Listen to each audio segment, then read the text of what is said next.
Motivational story. एक बार एक बहुत बड़ा नेता एक साधु के छोटे से आश्रम में गया। वह साधु के बारे में बहुत सुना था, तो उसके मन में आया कि मैं एक बार जा कर के देखता हूँ कि लोग उसकी जितनी तारीफ क्यों करते हैं। जब वह उस आश्रम में गया तो वहाँ पर एक छोटा सा कमरा था, जहाँ पर वह एक कालीन बिछा हुआ था। वहाँ पर कुछ लोग नीचे बैठे हुए थे और साधु जी सामने बैठे हुए थे। कुछ सवाल जवाब चल रहा था। वह नेता उस आश्रम में आया और उस नेता के साथ में 4 बॉडीगार्ड भी थे और उसकी यह आदत थी कि जहाँ पर भी वह जाता था लोग अपनी जगह से खड़े हो जाते थे और उसकी तरफ देखते थे, हाथ जोड़ते थे और सर झुकाते थे। लेकिन यहाँ पर ऐसा कुछ भी नहीं हुआ। साधु व्यस्त होने के कारण उनकी तरफ देखा तक नहीं।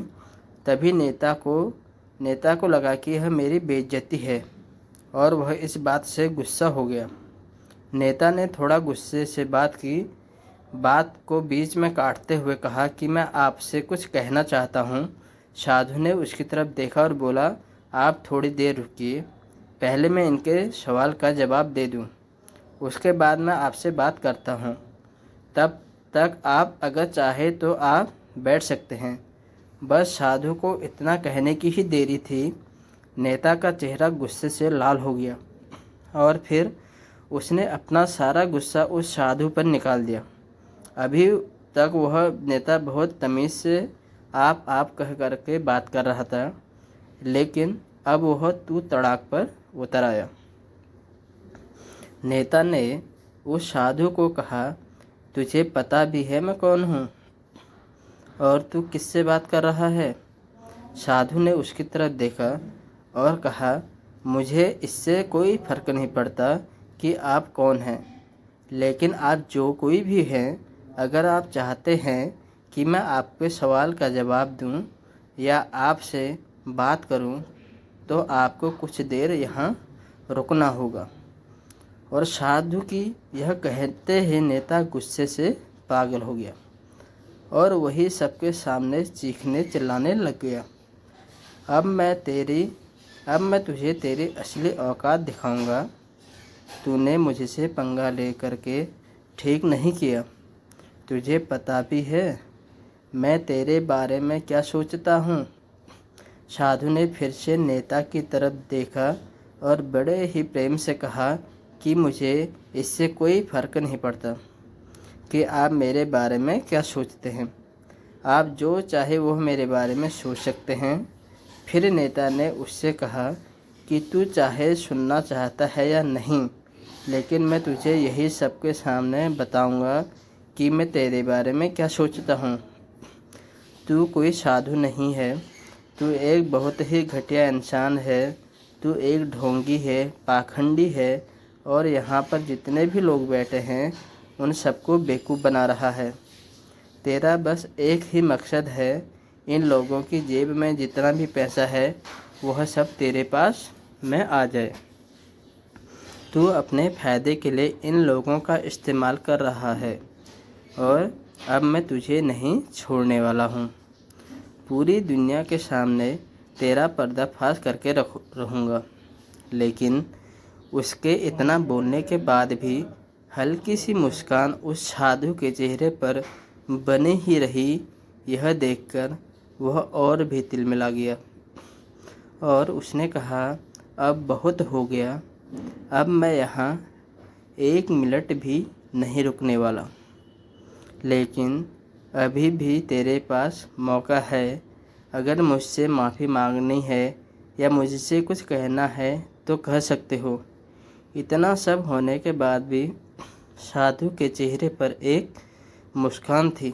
वह बिल्कुल शांत था और फिर उन्होंने अपनी आंखें बंद करी और फिर साधु ने अपनी आंखें खोली, हाथ जोड़े और कहा कि मुझे आपसे कोई गिला शिकवा नहीं है। आपके लिए मेरे मन में कोई भी गलत ख्याल नहीं है। जो भी मेरे बारे में आपने कहा वह आपकी अपनी सोच थी, तो मुझे आप में कोई भी बुराई नज़र नहीं आती है।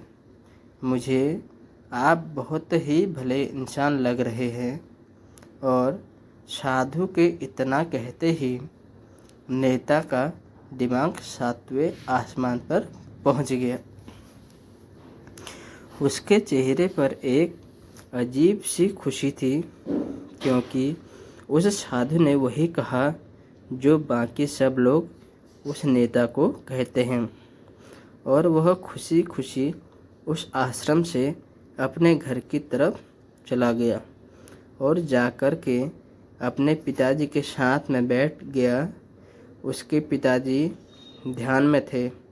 उन्होंने पूरी ज़िंदगी सिर्फ लोगों की सेवा करी और बदले में कुछ भी उम्मीद नहीं किया। तो थोड़ी देर बाद जब उन्होंने अपनी आंखें खोली और देखा अपने बेटे को अपने साथ बैठे हुए, तो उनके बेटे के चेहरे पर आज एक अजीब सी खुशी थी जो आज से पहले उन्होंने कभी नहीं देखी थी। फिर उसने एक एक करके सब कुछ बताया कि आज क्या हुआ, किस तरह से वह आश्रम गया और वहाँ पर क्या हुआ, उसने क्या कहा और साधु जी ने क्या कहा।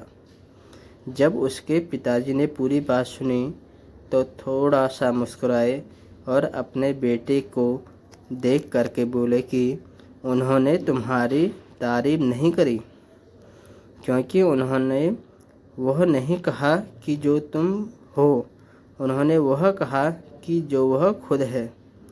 और तुमने जो भी कुछ उनको कहा वो नहीं कहा कि जो वो हैं, बल्कि तुमने वह कहा जो तुम खुद हो। यही बात वेदों में कही गई है, यथा दृष्टि तथा सृष्टि। यह दुनिया तुम्हें वैसी ही दिखती जैसी यह दुनिया है। यह दुनिया वैसे दिखती है तुम्हें जैसे तुम खुद हो। जिसकी नज़र जैसी है उसके लिए यह दुनिया वैसी ही है। तो अगर तुम अपनी दुनिया को बदलना चाहते हो तो उसका सिर्फ एक तरीका है, अपनी नज़र को बदलो।